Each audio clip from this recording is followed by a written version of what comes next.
All right, so welcome to Guess This Profession. I want to welcome our 4 panelists, physician A, B, C, and D. You will not know our physician names today until the very end when they'll introduce themselves.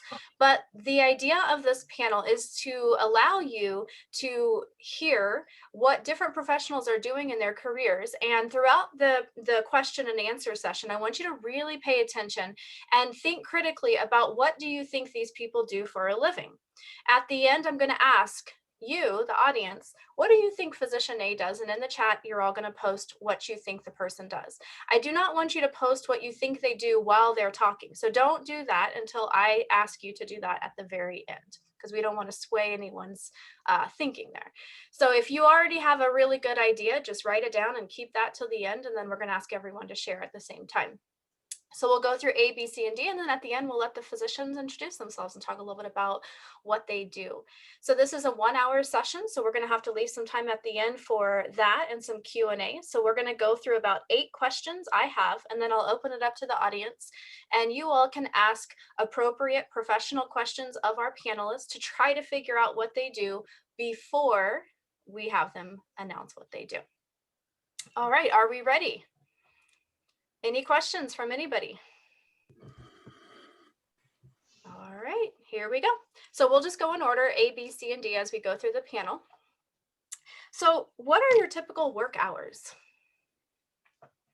My typical work hours are Monday through Thursday, 9 a.m. to 4 p.m. Mine are Monday through Thursday, 9 to 5, and Friday, 9 to 3. Now, being part of the university, I have about a 40-hour work week. Prior to joining the university, I had about an 80-hour work week. And I am a shift worker, so I can work anywhere from 6 a.m. in the morning to 12 p.m. at night. I work about 12 shifts a month. All right. Do you work in a hospital, a clinic, a practice, or some combination of those? I currently own my own practice, and I actually see patients in the hospital. I too own my own practice, and I'm in an office setting. I previously had a full-time office practice and a full-time hospital practice, and now I've limited my practice to just office work. I'm primarily in the hospital, but there are times when I'll be in a clinic. Okay. Do you work with children or adults or some combination of both? I like to tell people that I deal with the 6s. My youngest patient was 6 hours old. My oldest patients have been 106 years old. Oh gosh. I treat mainly adults, but every now and then I'll have some teenagers as well. So most people in my field treat only adults or only children, but I did both. I can treat anything from newborn until 100, adults as well. Okay. Do you ever hold a scalpel? I do. I love holding a scalpel. Yes, I hold a scalpel every day. For me, that was a really rare occurrence. At times I hold a scalpel. It's not necessary. Okay. What is the most challenging aspect of your career? Oh, the most challenging aspect of my career is really wanting patients to thrive and do well. So understanding that there's sometimes mental blocks to that. And sometimes, unfortunately, that sometimes people will lose limbs. And it's very sad. It's heartbreaking. For me, the biggest challenge I've found was being able to set expectations properly for patients. You know, providing them the service or the treatment, but setting their expectations properly has been the biggest challenge of my career.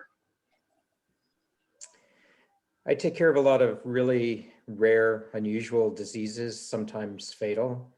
And watching a young person go through that process can be very difficult at times.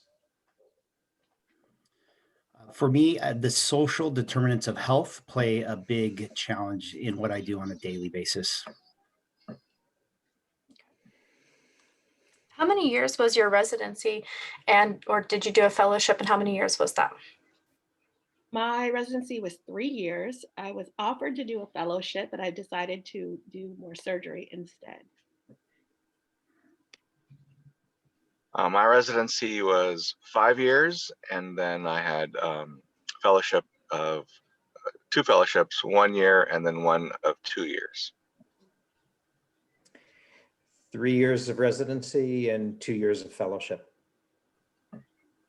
4 years of residency. Okay. I'm going to actually pause right now. I'm going to open it up to the audience for a few minutes and see, does anybody want to take something they've said and ask a more specific question?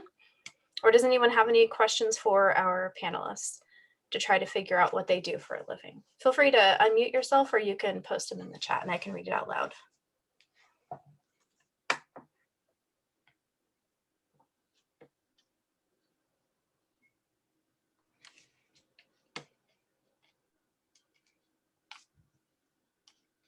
So this is the audience's turn to ask questions. You guys can ask any question you want to try to figure out what they do for a living. Does anybody want to ask any questions?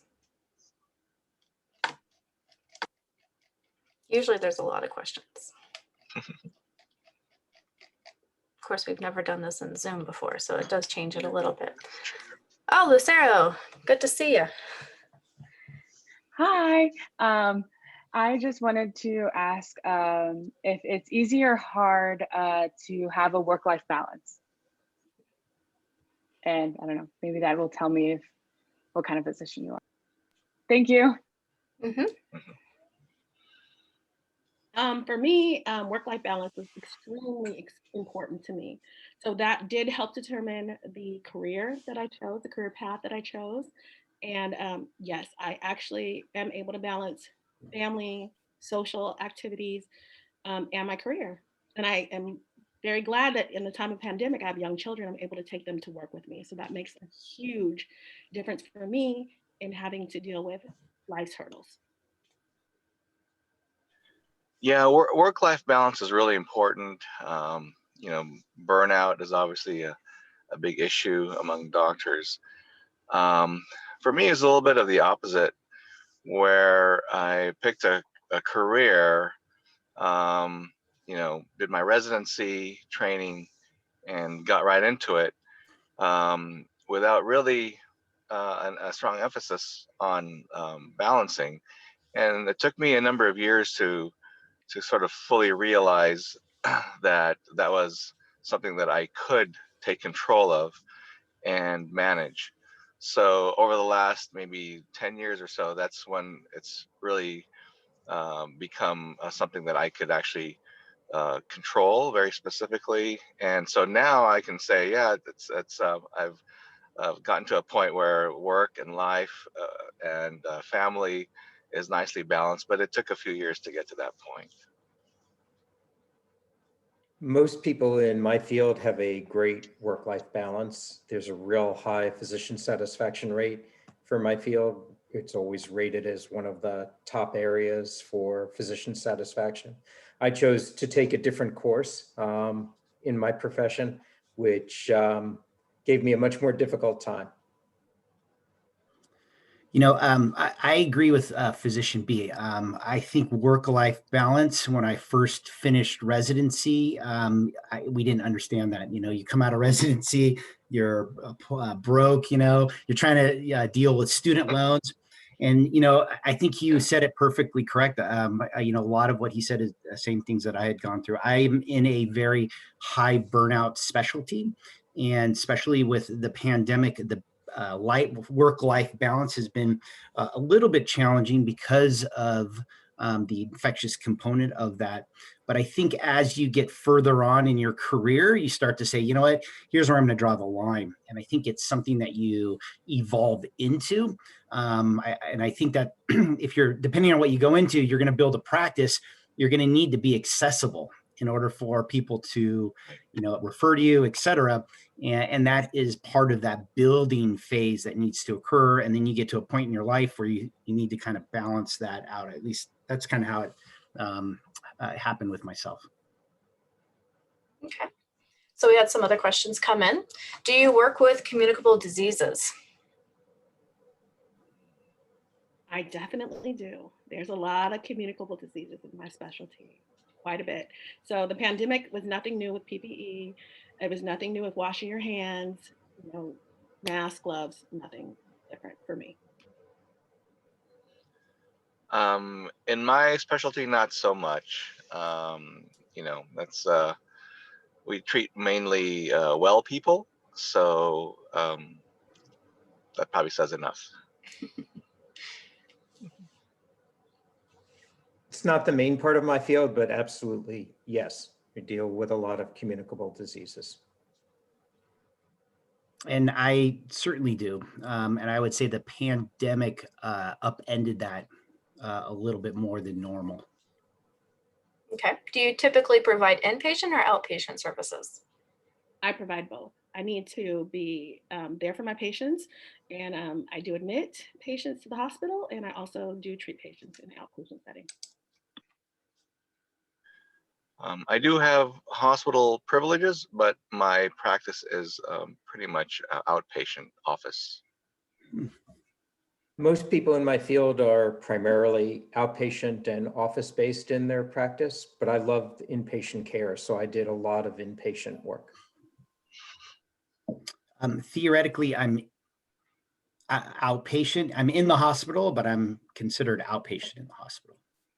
It's kind of technical. What was your biggest factor in choosing your career? One of my biggest factors was that I had an issue that no one could really figure out for many, many, many years. I saw specialists in Seattle, Atlanta, in New York, until somebody finally figured it out in New York, and it made a world of difference. And I was like, I want to help people that have conditions like mine, that everybody says you're kind of making it up and it can't be true. So that was a huge factor in choosing my career. I think I was influenced a lot by my mentors. I had a couple of great attendings as a medical student who steered me in a certain direction. Of course, I had a natural interest in this particular area. And then when you have attend push you, encourage you, that became a factor. And then, of course, now looking back, it's like, wow, I really love it. So yes. My field, we take care of a very common type of disease, but also all the really rare, strange, weird, unusual diseases that most doctors outside of my field find kind of a puzzle or a mystery. And I love the puzzle and the mystery and the detective work. I have a ADD, so it was actually chosen for me. And I think it's interesting because my faculty advisor was also in the same specialty. And I think they sat me down one day and they're like, listen, you're going to have to do this because you're all over the place. So. Well, if that didn't give it away, I don't know what. Do you spend a lot of time face-to-face talking to patients?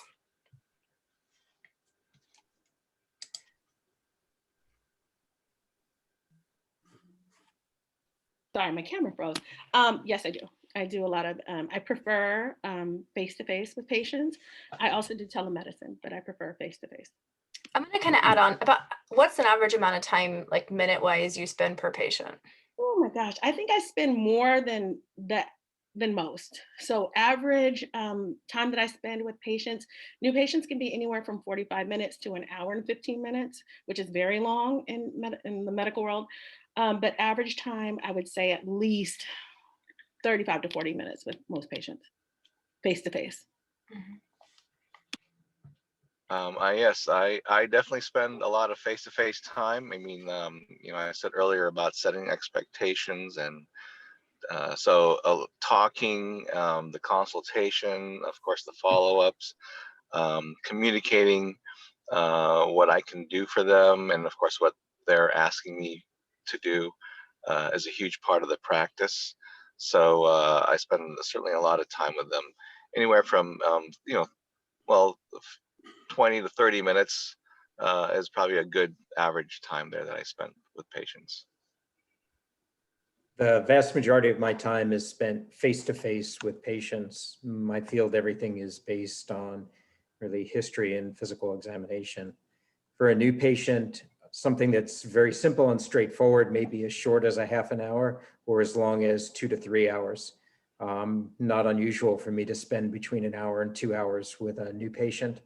A follow-up visit can also be sometimes very short, 5 or 10 minutes, but often a half an hour or an hour if they have a very complex problem. You know, I would say compared to my colleagues here, I spend less face-to-face time than the folks here, so not as much. But it is still part of what I do. There's no other way around it. Okay, so I think these next couple questions might get us a little bit closer to figuring it out. Is there a specific body system or part of the body that you work with? Are you limited? We can rephrase this, or like, are you limited in your scope of practice to a specific region or part of the body? I do work with a specific part of the body. In residency, I did it all, but now that I'm out of residency, I focus specifically on one part of the body. Yes, you mentioned face-to-face, so I spend a lot of time with the face. Interesting. There's a specific system in the body that's associated with my field, but most of what I take care of are systemic problems that affect every part of the body and every body system. And I work with the entire body. There's no system that's not touched. Have you tried to communicate with patients online? I'm not, does that question make sense to all of you? It does. Okay. Yes, for me, I do communicate with patients online. I do telemedicine, but I also have a platform called Ask Dr. Me. We haven't introduced our name yet, but I do Ask Dr. Me and my name. And so people do get to ask me questions. So I do a weekly segment on Ask Me, whatever you want to ask me. So people do. Yes, the pandemic sort of kind of pushed this along. I used to do every now and then some consultations via FaceTime, etc. But then from the pandemic, now it's just kind of become a routine thing. So initial consultations and even follow-ups, I'll do on FaceTime quite a bit. I do some telemedicine right now. I'm mainly in follow-ups with patients. Very difficult if it's a first-time visit to do that. And normally I would say without the pandemic, I would not do tele, but I think the pandemic has started to push our practice into a different type of area. And now we're starting to move into this kind of telehealth space. And if I talk about it more, you'll know what it is, but it's definitely opened up a new avenue of taking care of individuals who are sometimes afraid to seek treatment, et cetera. Okay, so last question from the students. Do you get a good night's rest? A night's rest? What is that? I guess do you sleep at night? I know. No, but it has nothing to do with my profession. I was gonna say. Nothing to do with that unless there was a surgery that did not go well. Then I do not sleep well. But generally, no, I don't sleep well just because that's the kind of person that I am. But no, my profession allows me to sleep at night for the most part. But yeah, but not when a case or a surgery goes bad. No. Well, I think so. My colleagues may agree with this. When I first got out of residency, I thought that my life as an attending would pretty much be the same. In other words, I still slept those few hours as like I was a resident still, and it took me some time to go, actually you can sleep longer if you want, you can schedule that. So but I'll be honest, even to this day I still kind of go to bed a little bit later, wake up a little earlier than most. But I am able to get a good night's sleep. I think everyone on this panel would say maybe 5 hours is probably a pretty good number. So Most people in my field have fairly regular hours, very rare emergencies, and are free to have a good social life and weekends off and a good night's rest. I chose a different career path. And because of that, I was often woken up during the night until recently when I've changed my practice.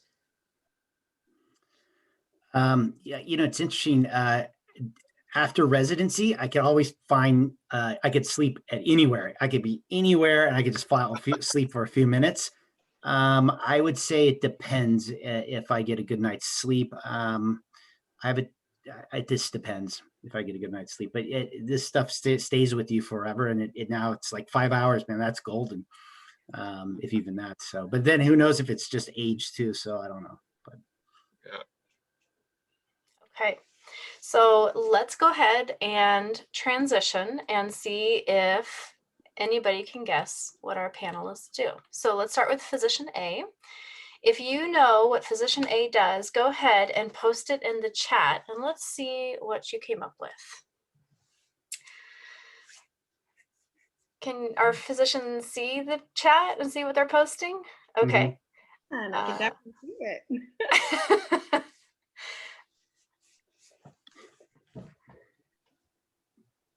Okay, ortho, a lot of ortho. Gastro, interesting. Any other guesses? All right, so what do you actually do for a living? Tell us all about it.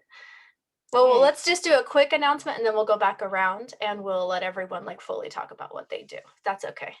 Oh, what do you want me to just name? Yeah, what is it that you do? What is your job? My job, I am a foot and ankle surgeon, which falls under both podiatry and orthopedics. Very cool. So a lot of you got that right. Not quite a gynecologist, different parts of the body, not quite neurological surgeon, but a lot of you guessed ortho. So very, very similar. Yeah, very good.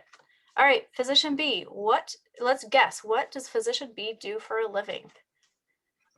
Go ahead and post that in the chat. ENT or cardio. All right. Oncology, plastic surgeon. A lot of plastic surgeon, dermatology, facial reconstruction. All right. I was going to make it, he has such a good smile. I don't think he's cardiothoracic. He's happy. All right. What do you do for a living, Physician B? I'm a plastic surgeon. Very good. Most of you got that right. Specialize in Very cool. All right, Physician C. What do you think Physician C does?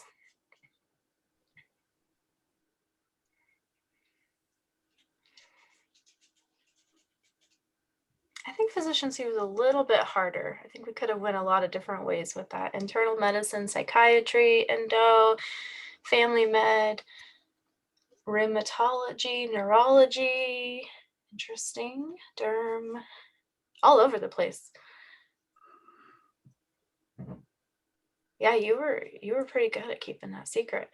All right, so what do you actually do for a living? So somebody in the group got it right. Yeah. I'm a rheumatologist. Very cool. That was a little tricky. All right, let's go on to Physician D. What do you think he does for a living?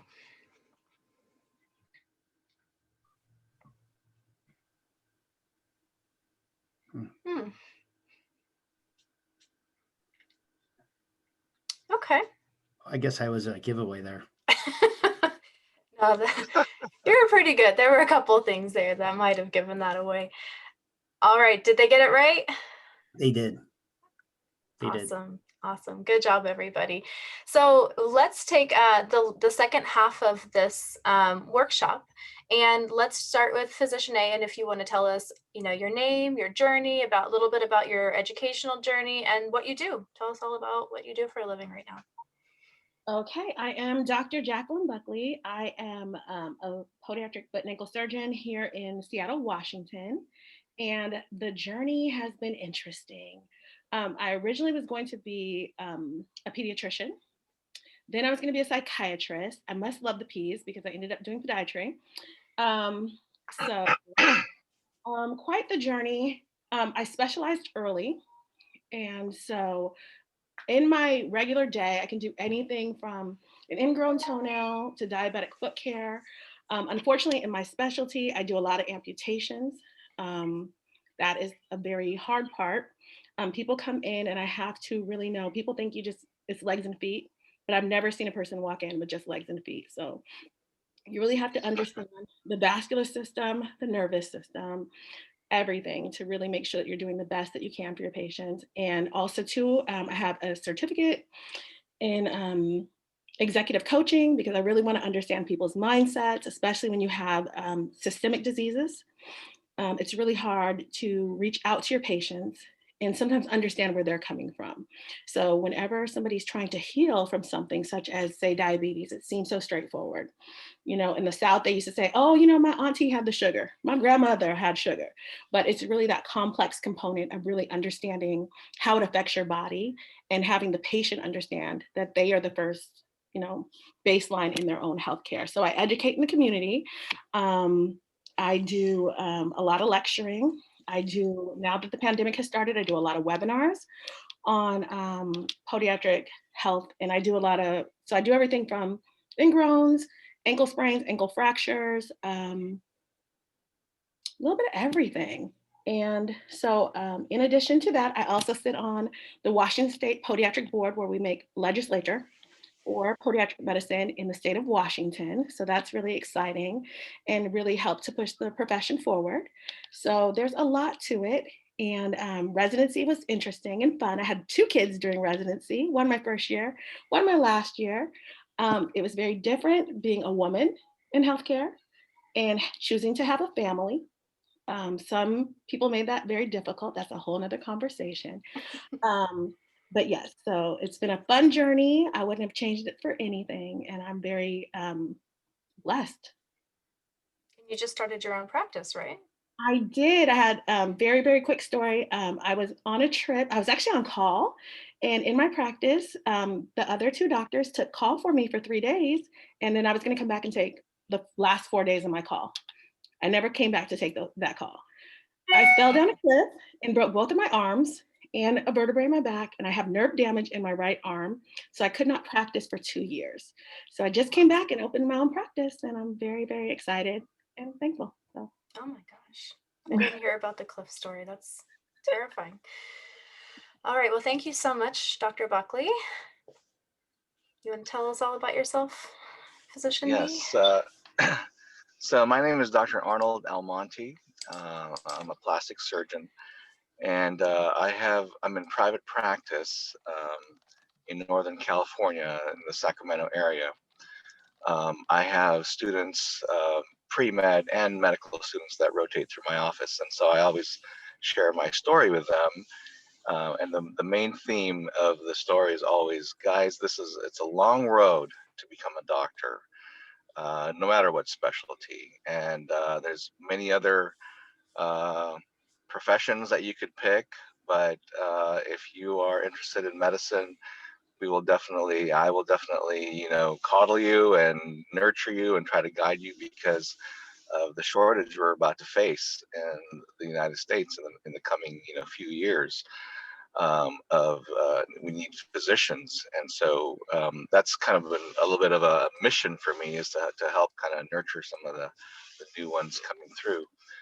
But I started out, I did my pre-med years in Southern California, and then I'm a DO. I got into the Des Moines University Osteopathic College. And once I got through with medical school, my residency took a number of different turns. I did 2 years as a general surgery resident. So in medical school, I loved surgery. And then like I said, I had a couple of mentors that and attendings that encouraged me to continue and pursue surgery. And so I did a couple of years of general surgery in Southern California at UCLA, but it maybe wasn't as DO friendly, so I wasn't able to get a categorical spot there. And then I moved to New York and got a categorical spot in a DO program to finish my general surgery.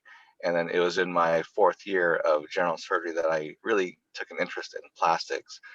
And so plastic surgery was going to be the next step. But in order to boost my resume to get into plastics, which is, it was very competitive at the time, I did a 1-year fellowship in hand surgery to help my resume, and then eventually got into plastics after the 1-year hand surgery. So I always tell students, you go to the top of one area, like, top of your college, and you're at the bottom of med school. The top of med school, bottom of residency, first year resident. And then you're top of your residency, then you're the first year fellow. And then you at the top of your fellowship, then you're the new attending. And when you're the new attending, you're just the new guy in town, like nobody knows you. So you're constantly going up and down, and then eventually, like Dr. Buckley, was saying, like, now I can open my own practice, and I've finally gone through all those things, and finally you can establish a reputation, etc. So that's been kind of my journey. So I always tell students that it's not just smarts, but it's stamina too.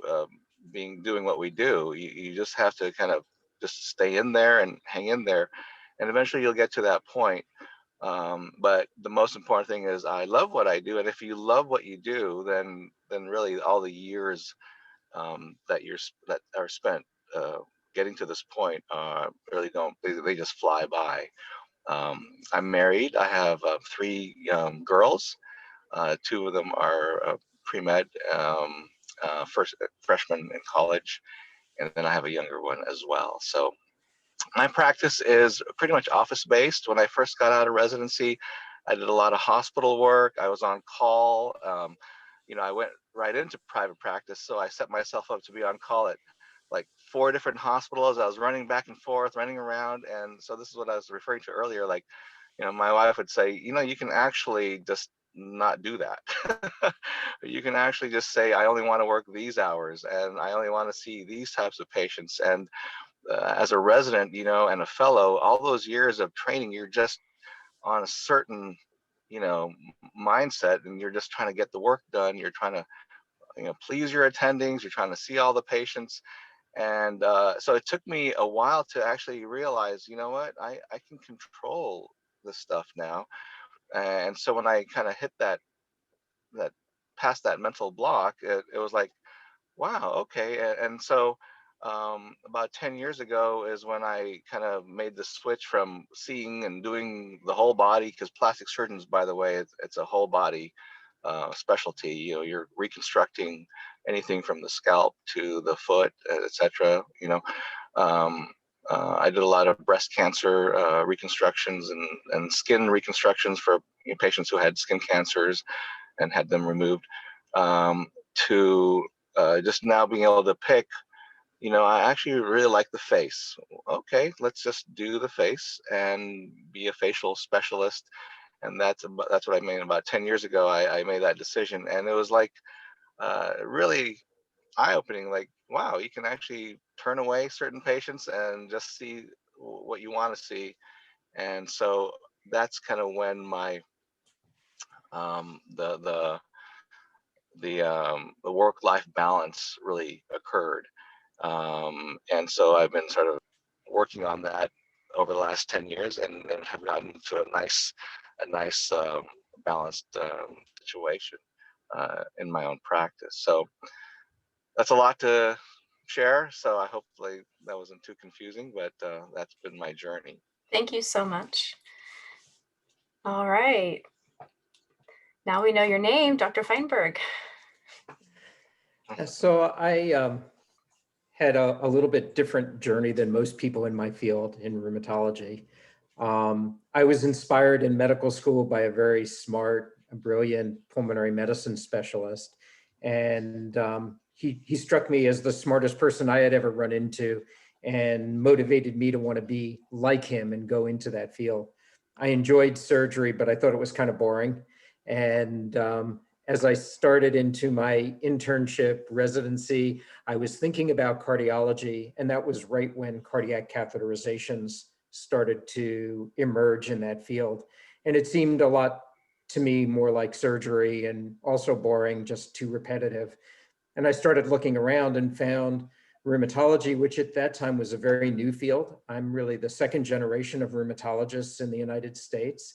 I entered the field about 25 years after the word rheumatologist came into existence. And I love the idea of making people's lives a little bit better, which is a lot of what rheumatologists do, and treating diseases that to everybody else were kind of weird and strange and confusing, which is also a lot of what rheumatologists do. And had the opportunity to do a fellowship with people whose names are associated with diseases. I was trained by Dr. Takayasu's son, by Dr. Kawasaki, by the person who wrote the modern definition of systemic lupus. So it was a very exciting time to be in my field. When I finished, because my wife, also a physician, had a public health service commitment, I moved to a rural area, and that led to a very different kind of practice. I loved the weird, strange, rare diseases.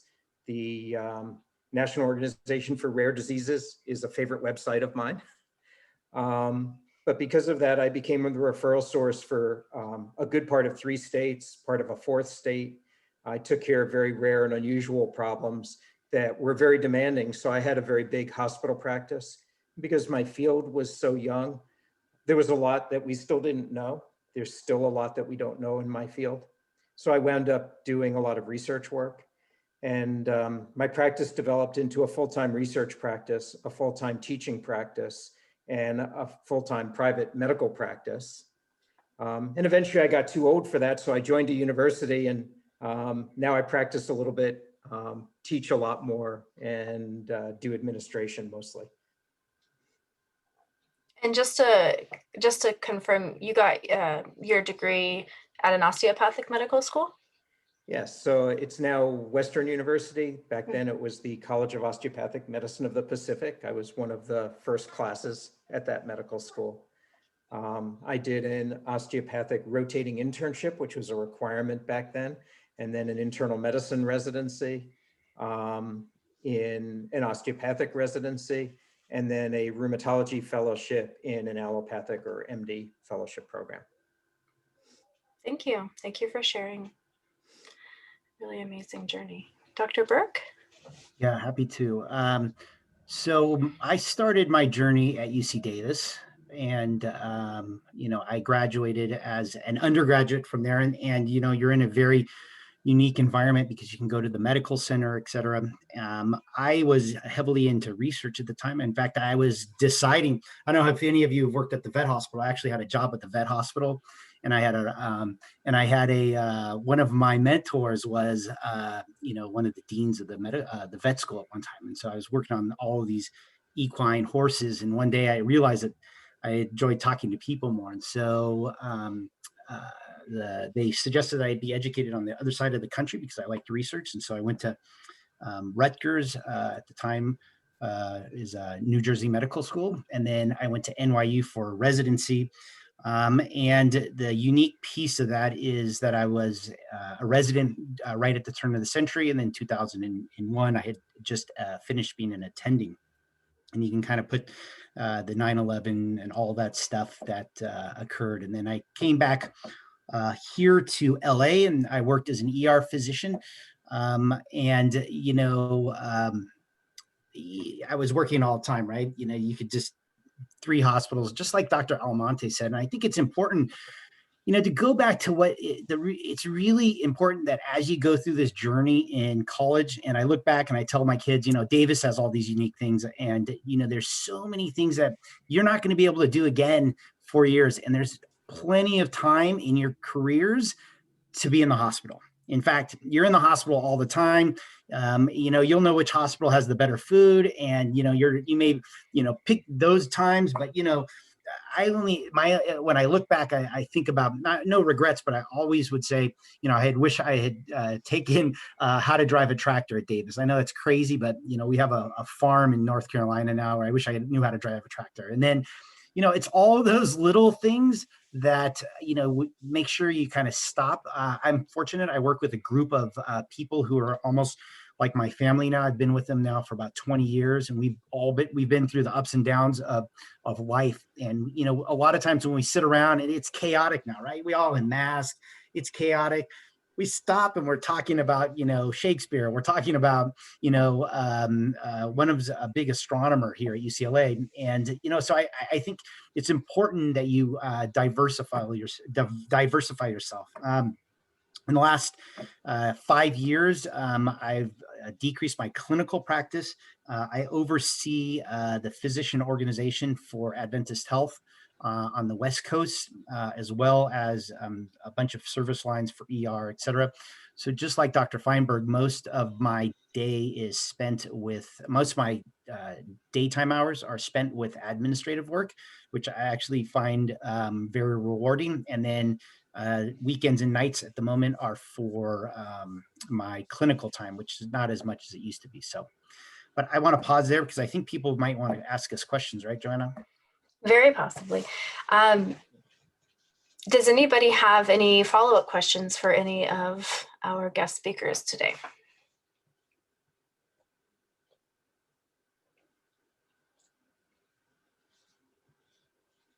Are you involved in research? Is that Dr. For anybody? Yeah. Go ahead. Yes, we are. In fact, we are, as a system, we have multiple projects going on. And so at any one time, we have a number of research projects that are occurring at any one time. Lately, we talked about, we're starting to move into this whole telehealth and how medicine's changing with that. It's going to be a big change. If you can imagine, everybody would go to the emergency room, and now there's a possibility of us being able to take care of patients at home and kind of triaging them at home and then bringing them into the hospital. So there's some research around that. Dr. Feinberg, I think, had some as well. Yeah, you know, I purposely chose a fellowship that was very clinically oriented because I thought I had no interest in research. And then because of the needs in my field, wound up doing a lot of research. So early in my career in the late 80s, I got the opportunity to name a new disease. And not long after that, to write the diagnostic criteria for another common disease. Did a lot of pharmaceutical company research and a lot of my own research work. I've curtailed a lot of that. I looked around 5 or 6 years ago and said, you know, I'm getting old and I need to slow down a little bit. What do I love the most? And the answer to that was teaching. So I joined a medical school with the idea of not doing as much research. And I now do some design of research projects for residents and for students and assist them with that. But I've limited my own research projects. And for me, I don't do a lot of research, not since I left residency, but I do, I have been asked to present in a journal. So that's something that you can also think about as you're thinking about your career and, you know, different things and being published. But yeah, there was one thing that I did recently, and I still want to explore, is a particular type of cancer. I had a patient come in with a growth that was moving their toes like this, splaying them. Been injected by a doctor, come to find out it was a very, very rare type of cancer. When I opened the foot, it was purple, looked like a pigmented villonoidal lesion. Turned out that it was a very rare cancer, and it unfortunately metastasized. The patient lost a leg and unfortunately succumbed to his cancer. So there are definitely opportunities in podiatric medicine for research and things that are just really your different run-of-the-mill, unaverage things. So, yeah. Thank you. And Yeah. there was a few Yeah, other questions. Go ahead. Okay. Oh, go ahead and answer I that was just question. saying my practice is a pretty clinical, not a whole lot of research. Running a practice and running a business, that's doesn't leave a whole lot of time for research. Okay. Thank you. Dr. Buckley, someone wanted to know, what are the advantages of opening your own practice versus working under a major provider? Oh my gosh, if you would have asked me this a year ago, the answer would be different. Well, I just opened my practice in the midst of a pandemic. So the advantage for me was the fact that I was out of practicing for 2 years. And so I really wanted autonomy over my own life, my schedule, and how my children's schedule was. So the benefits of running my own practice is just autonomy. But it is a little more difficult for me trying to market and not having that big practice behind you. And I'm actually writing a book about that, about the things that I didn't know about starting your own practice, because there is a lot of nuances and things that I did not know, from the everyday operations to your EMR, your electronic medical system, to just how to market to patients. So, but the autonomy is, it's my practice. I make the rules. I only work Monday through Thursday. And, it's very different when you're working for someone else. They dictate your life. Did you all know that you wanted to be doctors when you were undergrads? I knew when I was 5 that I was going to be a doctor. And I was 5 years old. My mother was an OBGYN, so I always had that influence kind of hovering over me. But yes, as an undergrad, I knew I wanted to go to medical school. I made the decision in high school, but I had no idea what I was getting myself into. No other physicians in the family or role models to follow. And, because I was at Davis, I was going between veterinary medicine and human medicine. Okay, so we have only 4 more minutes. And so I don't know if we have time for everyone to share their most memorable moment. I'm guessing it might take more than a minute to answer that question. And so why don't we go with the last question? I think for Dr. Alamonte and Feinberg and even Dr. Buckley, sometimes I know I'll just kind of like start this off with, sometimes life doesn't always take us in the direction that we originally planned. And so to say that, sometimes we choose things and sometimes we end up where life takes us. And so I'll let the physicians sort of answer that question, but I know that I found that to be true in working with a lot of pre-meds over the years, is that sometimes we start out saying we're going to do something and then you just roll with life, and life takes you in all different directions, things you did not plan for. But do one of you want to take it away and explain how you got where you are? Sure, I'll jump in. So I didn't know a lot about MD, DO, the world of medicine at the time. I went as an undergraduate to University of Delaware. They had a guaranteed acceptance program into Jefferson Medical College for the top 25 students in the state. I made sure that I was in that cohort, had a guaranteed seat at a medical school. And as I became a senior, they canceled that program. It's since been reinstated, but I suddenly had no guaranteed seat in a medical school. And my father, who was an architect, designed hospitals and nursing homes and worked very closely with an osteopathic physician who was associated with the medical school in California. And I thought going out to California sounded great. He encouraged me to apply. I was accepted 2 weeks later, didn't have to apply to any other medical schools, and went out to California to an osteopathic medical school. Sometimes things happen like that. Not usually for medical school. One of the things. Yeah. Go ahead. So, I mentioned this earlier, but about the long road it takes to become a doctor, and also being nimble and being able to be flexible. And I always advise students, listen, the medical school doesn't make you the doctor. The residency will shape you into the kind of doctor you'll become. But even then, after that, you'll still find opportunities or meet up different people or different situations that will kind of steer your career. So, if someone told me years ago, hey, you're going to be in private practice in Sacramento, 20 years ago, I would say, no, I thought I was going to stay, where I lived, where I was from in Southern California, etc. But life just takes you, kind of on its own. Medical school and training is really, you have to be flexible and nimble, because you could get accepted. You have to go wherever you get accepted, and then sometimes, those things change along the way. So the more strict you are about what you want to do, kind of the less likely you're going to find really satisfaction. I think if you're really nimble about things as a student right now, if you don't let the geographic location dictate it, or family situations. To become a doctor is hard. It's hard, and it's a long road. So you have to be really nimble and flexible. But if you are, what awaits you on the other side is really rewarding. Oh, Well, we only have a minute. We have to let them get into the 1 o'clock or the next session.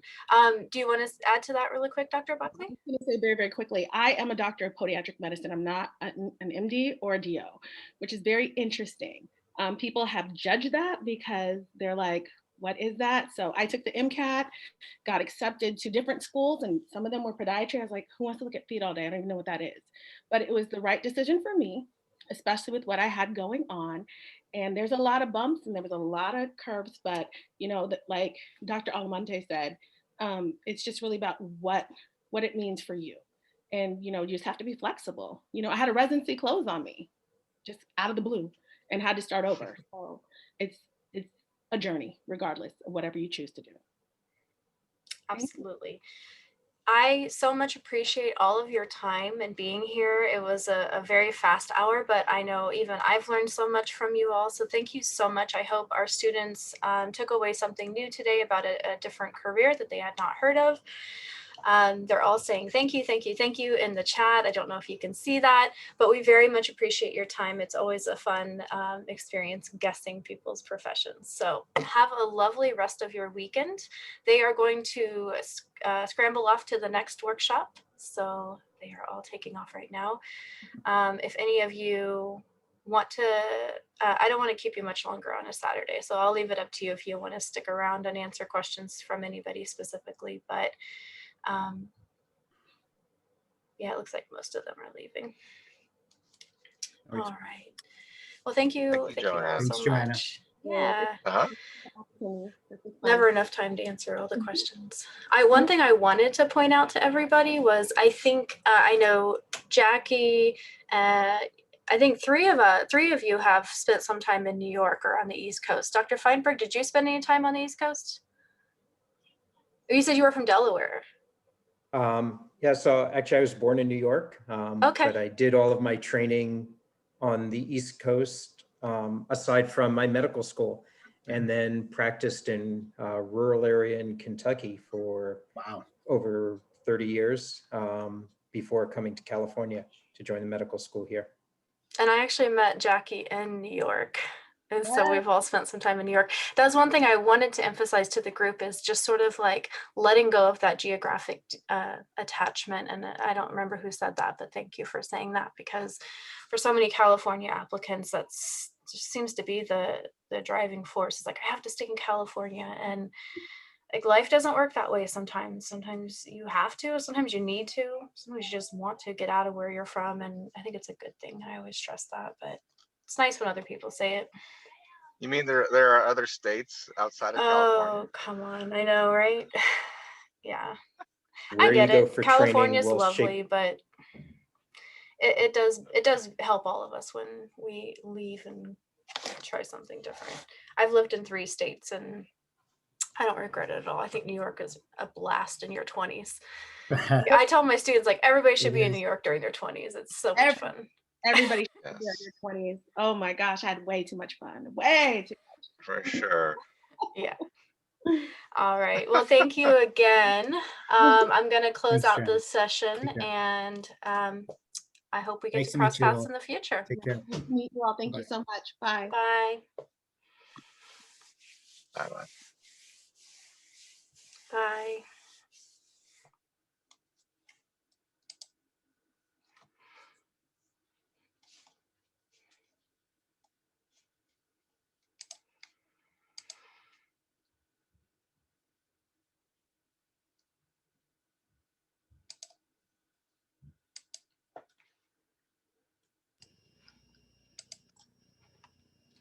Can we talk about the catastrophe of that keynote presentation?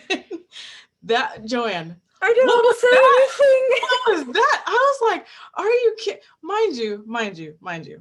I've heard him speak on many occasions, right? And I've heard him tell his personal story of like his journey into medicine. That's fine. Did I know he was going to give a Yale presentation and say all these crazy things with all these stats and making crazy comments? No. And I'm sitting there like, the world is falling apart. Like, it's actually falling apart. I was like, this is terrible. Did you hear the whole thing? I heard about 70% of it. Well, that's a lesson learned, you know. Yeah, I've heard him talk too, and he can do inspirational talks. I actually stole a lot of what he said from him. A lot of things I say I stole from him, but yeah, he didn't understand the gist. I think maybe we need to like write out what we want them to say, which is hard because they're doctors. We just assume they get it, right? Yeah, and he said, you know, he was just going to basically talk about his journey. And I've heard that one. He did like a presentation for our student club like years ago. And it was just about him and, you know, you can do it and don't let anyone define who you are and like all that great stuff. So I felt like it started off well and then it went left. Like, no, it didn't start. He like immediately jumped into admissions. I was like, whoa, like that was scary. I was like, no, this is too fast and too early for this crap. Yeah, that was scary. That was really he should have like done that. We should have done that at the end when. Yeah, like that was an admissions presentation. That wasn't a keynote, you know, like I thought it was going to be like, you know. You know, he always kind of acted to me as if he like, okay, how do I put this nicely?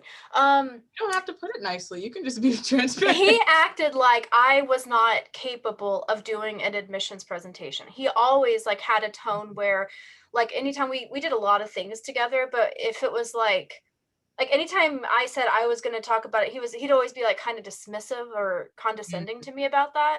And I'm like, I was a fucking director of admissions. I understand how admissions works. I get it. I don't have to be a certain kind of person to understand how to advise people to do certain things. Like, yeah, I was just like, you know, this did not go according to plan. That's okay. It's not okay. It's not okay. Because there's 50 students that heard that, you know, and it's not like it was terrible information, but it was just like, that's not how you start off a symposium. You know, that's not what you introduce the event as. And then, you know, he kind of threw some shade to advisors. Like, he's like, oh, like, you know, I heard that. Yeah, like, and about the personal statement, like he made some little like, many advisors say you shouldn't start off with a story, and I don't know why. Like, yeah, I'm like, story is not always the thing that you have to start off with. There are many ways to write a personal statement. It doesn't have to just be a story, but I had never heard that, you know, I'd never heard him give this particular presentation, and I don't feel like Yale is doing him very well. I think that has made things worse, but I was let it go. I'm trying. But your session was awesome. I thought they did a great job. That was really like fun, and you know, that was awesome. So it was fun. I like doing it. I appreciate you. You are free to go. Please go have fun. We'll do the closing and everything. I'm just gonna hop to the next one, but Thank you What's for going bringing. next? Who's next? It's the admissions panel. It's Kaiser, Davis, Drexel, and Duke.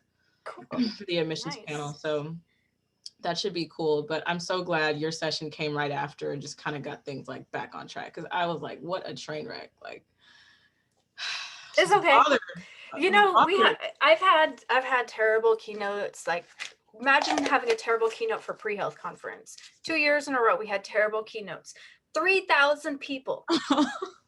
And I wanted to die. I probably would have like peed on myself. I wanted to die. One year I just had to leave. I was so upset listening to it. I had to leave the room. I was like, I just have to pretend like this isn't happening right now because it's the only way I can get through this. I mean, there's gotta be a way for us to like monitor these keynote speakers. Like, well, you have to give them really specific bullet points. And I'm not comfortable doing that, but I guess that's what you need to do. And I wanted to like interrupt him a couple of times and say, you know, just to piggyback on that, but like, he's not that person. No, I would not have done that. He would have made you, he would have stepped on you and squished you down. And I felt that. And I was like, well, I can't say anything, you know, and he's so condescending. I don't understand like why he has to talk to people like that. Like he just reminds me of someone like if you're working for him, he's gonna make you feel bad. Oh yeah, you would never want to work for someone like that. And the crazy thing is, you know, with us, like in our group, our student group that we had before, like he was very different with us. You know, he was very, and it could have been just because it was a group of like Black students and he must have felt like extremely comfortable. But for the most part, like we didn't get that side of him, you know. The arrogant side? Like, yeah, we never really saw that. I've only seen like maybe a snippet when we went to that, remember we all went up to Sacramento for the presentation they did at the nursing school. I saw a little bit of that when he was talking to like the general crowd, but with us, he was never like that. And so when I saw this today, I was like, whoa, like, what is this, you know? Yeah. So. I've seen both. I've seen him do a really good job. And then I've seen him really kind of do like today, like really condescending, really like, it wasn't discouraging. It was just scary. It was scary. Yeah. It was like I was scared, not even applying. I was like, holy shit, you know? Yeah, like it was scary. Like, and he just made a lot of like comments I feel like might have offended people. Like when he was talking about like what to wear. And it's like, those are legit things to mention, but it was just the way he does it. Yeah. The way he does it, you know, I just felt like it probably rubbed some people the wrong way. Yeah. I'll have to do some damage control with the postbox. Yeah, for sure.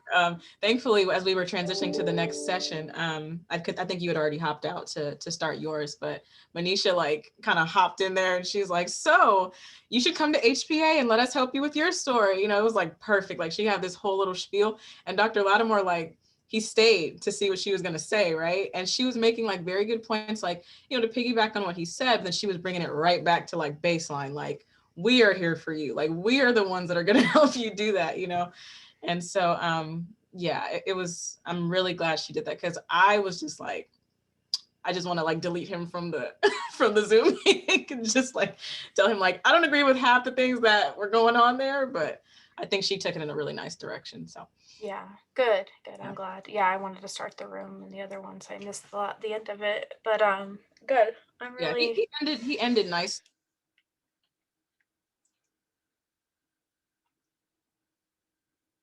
All right. Well, I think we froze. I'm gonna let you get into the other session.